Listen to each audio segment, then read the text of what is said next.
technology, probably. When it comes to sports performance, it's one of the few things.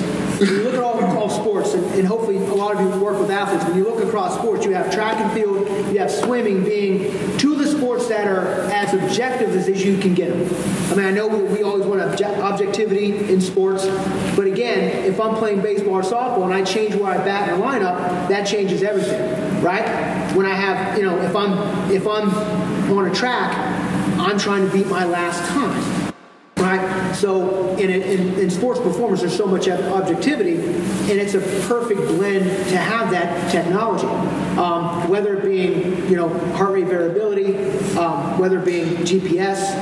I think the challenge is that there's all this stuff at our disposal, yet how do we incorporate that in training? Is it really going to help our athletes? So I think what happens now, the biggest change, is that there's way more information out there. The problem is for some young coaches and people trying to get in the field is that the challenge is being able to filter that information and be able to apply it so that I'm not just showing you my data just so you think that I'm smart because I have a lot of data, but that I'm actually helping my athletes achieve their goals. And I think that's the one thing and that's the thing with sports performance is there's no BS. You're either getting stronger or you're not. And as long as you're legitimate in how you, and you have reliable data and it's valid, there's no arguing with that. So I think that's one of the things too is technology has changed things, but now it's almost too much information, and we have to do a better job of probably filtering that out. So you guys just get up. Oh, so I'm next. Yeah. I'd say more horizontal education and not enough vertical education. So by that, what I mean is 20 years, I've been doing this for a long time. So decades ago, you would find the guy that was the speed guy, and all they knew was speed. And then if you asked them about strength, they didn't know shit about strength. And they would come straight up and say, look, that's not my thing. Or you had the guy that knew absolute strength or whatever it was. So now we have people that know a little bit about almost everything across the board that deals with strength and conditioning. But the problem and the reason why I think this happens is because for you to start to go deep into one category or specialty, you have to actually fucking learn it. You have to take the time, and it goes beyond the ebook that you were reading or the article that you were reading, because to get mastery in that one area, you're going to have to seek out people who are best in that area. You're going to have to read textbooks, which do still exist, things like super training, things like you have to go deep, into that, and it gets hard.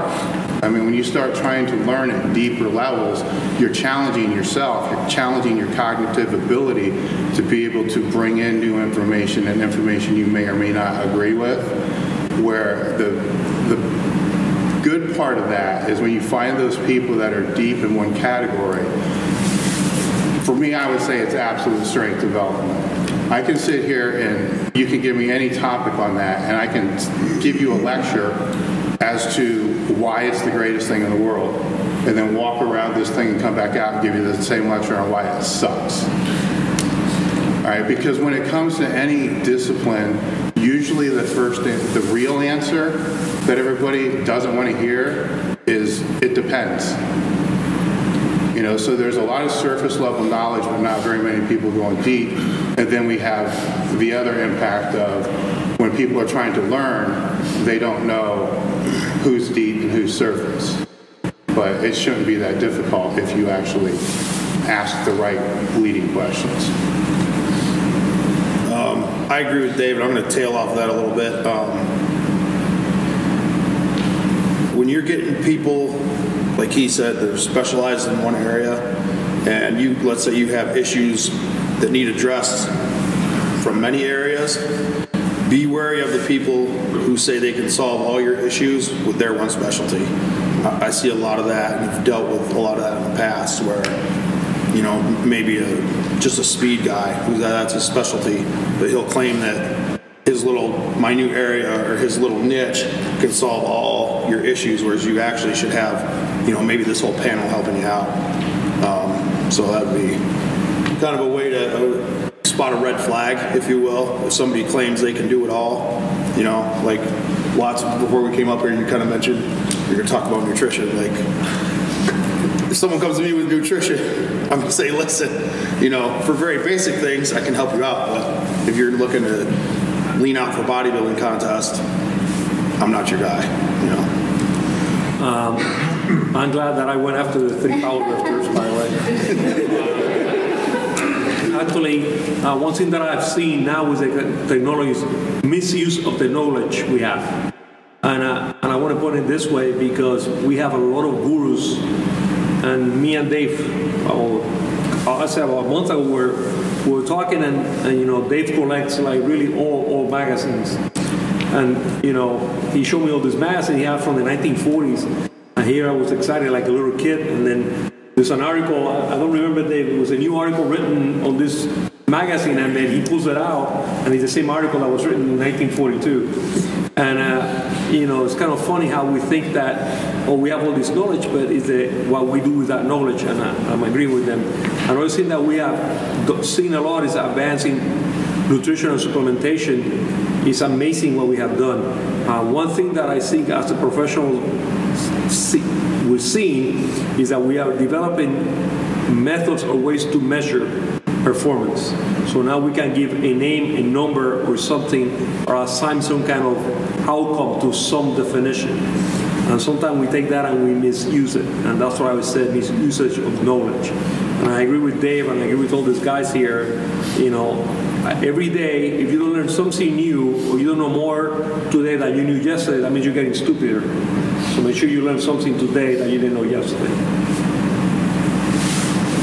So I don't work a ton in sports performance, but one of the things I was actually going to say something similar to what Eric said.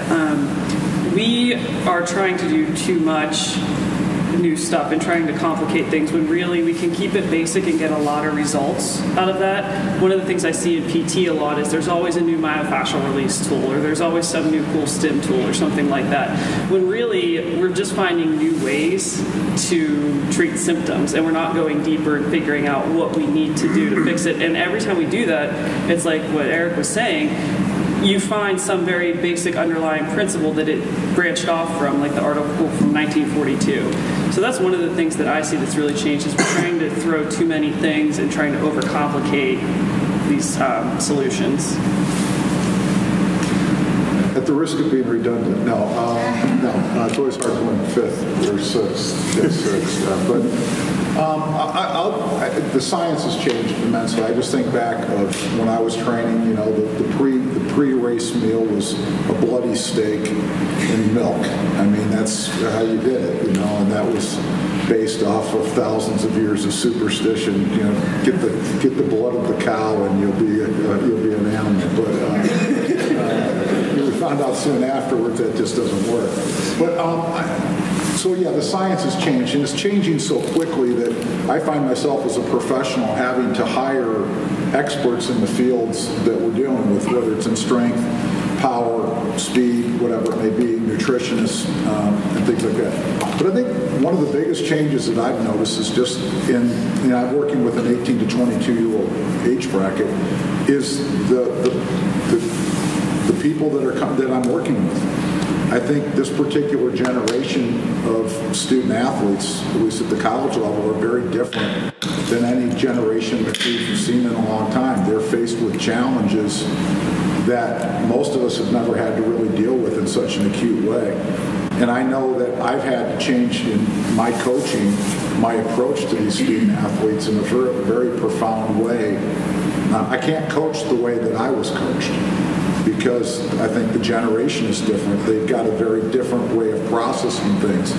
And so I think if I'm going to continue to be an effective coach and reach maximum amount of maximum audience, I've had to make some serious changes in not only the way I approach my coaching, but more importantly how I approach the student athlete, because they're bringing a very different deck of cards to the game than, let's say, even just 10 years ago.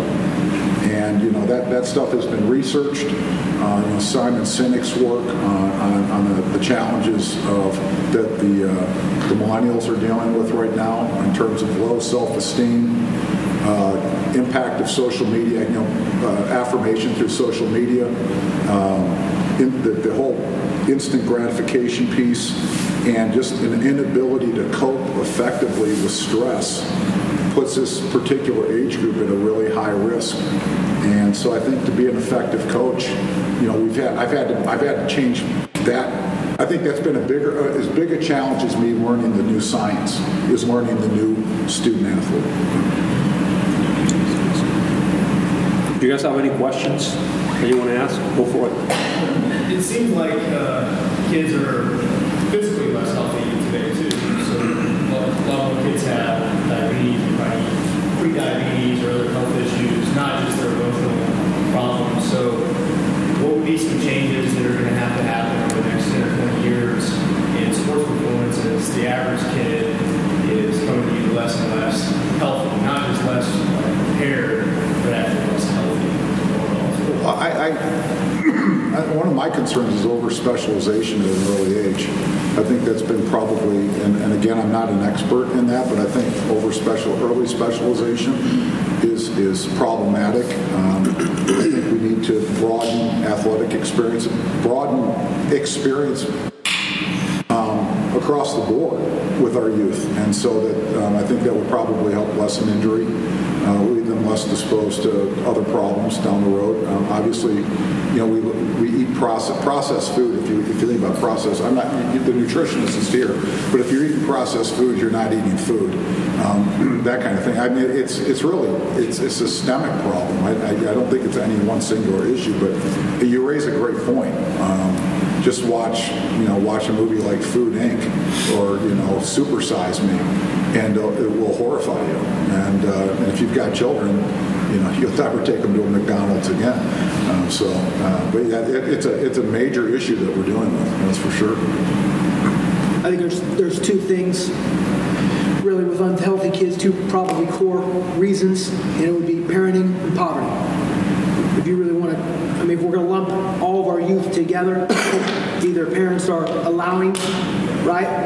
My kids don't make their own food, right? And sometimes some people don't have that choice. So it's just not everybody has the same opportunities to eat that, right? To eat the foods they should be doing.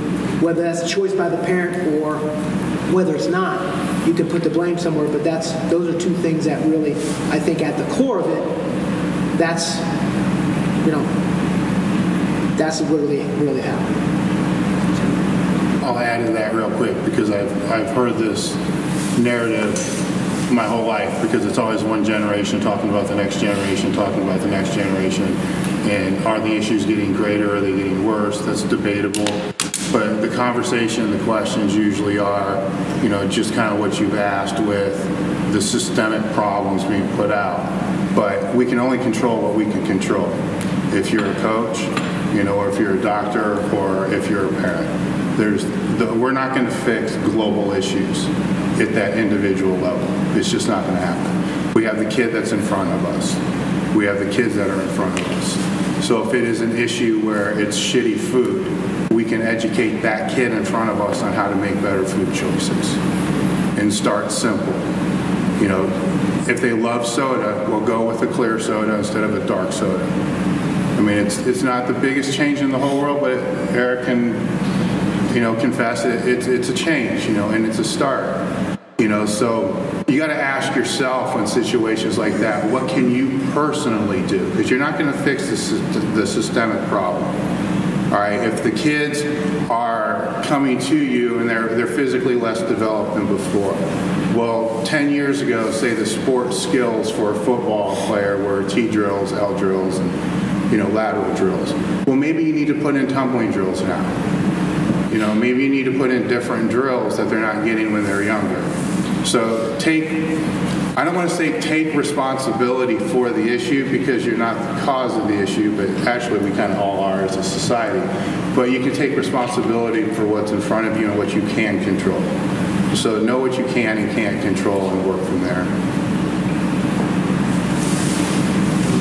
One of of the things that I work a lot with the pediatric population, and one of the things I really see is an increase in sedentary activities. I never hear kids tell me that they're outside playing or that they're active. Most of the time they're in school and then they go home and they play on some device or another. And they develop a lot of musculoskeletal issues from that as well. So not only are you sedentary all day, okay, if you're playing a sport, you're playing one sport, repetitive motion, and when you're not playing that sport, you're sitting on your butt. What I do is I tell these kids, and it's kind of what Dave was saying, make a small change here. So I want you to, right now, I tell them all, cut your device usage in half. You don't have to give it up, but let's say you're on there for 3 hours at a time, stop after 20 minutes and get up and go for a walk. Just go do something where you're standing upright and you're not sitting hunched over like I am right now, basically. But if you can elicit those small changes in a couple kids that you see or a couple of, the younger generation, you can help to promote health, and maybe they'll go out, they'll see something later on with their classmates or their friends, and maybe they can plant that seed as well. Kids are like vampires. They suck the hell out of your blood. Well, I mean, You're spot on. That's why it's funny. When they're little, they suck a little bit of your blood. As they get older, they suck more of your blood. And then when you think you got rid of them, they come back home and they suck more of your blood. And then, I have a pie in my office that I try to teach parents. Like Claire was saying about, games. I'd never allow video games in my house. And actually, my son got older and decided that was his money that he was going to get. He was going to get a PlayStation 360, whatever the hell it is. And I said, that's okay, you get it. You get a C, I'm going to hammer the damn shit. 11 days after Christmas, he got his great report card, and guess what happened to his PlayStation? I hammered.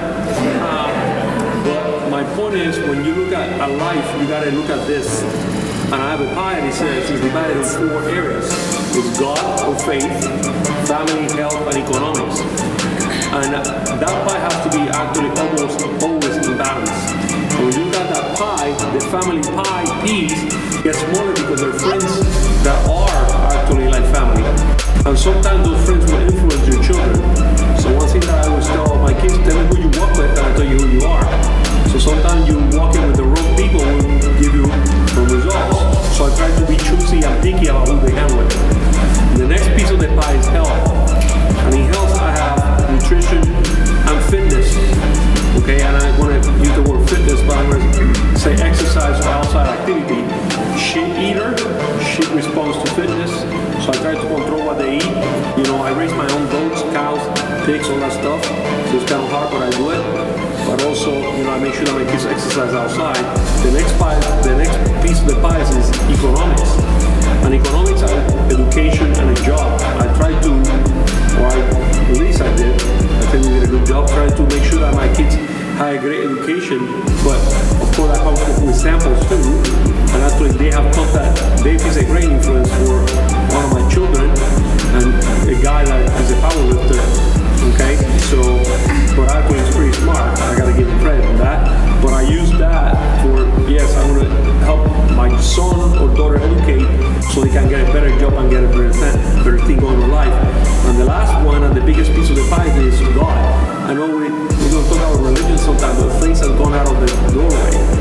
And I think it's very important. I want to show you something that is very cool. In 1998, they took 4,444 patients with HIV or AIDS, okay? And they divided. They have the same disease, the same white blood cell count. They have everything. They were sick the same. And they divided on 2 groups. And they have the same amount of drugs, the same amount of care. And one group didn't know this. They took 4 nuns. And these 4 nuns prayed for that group, only that group.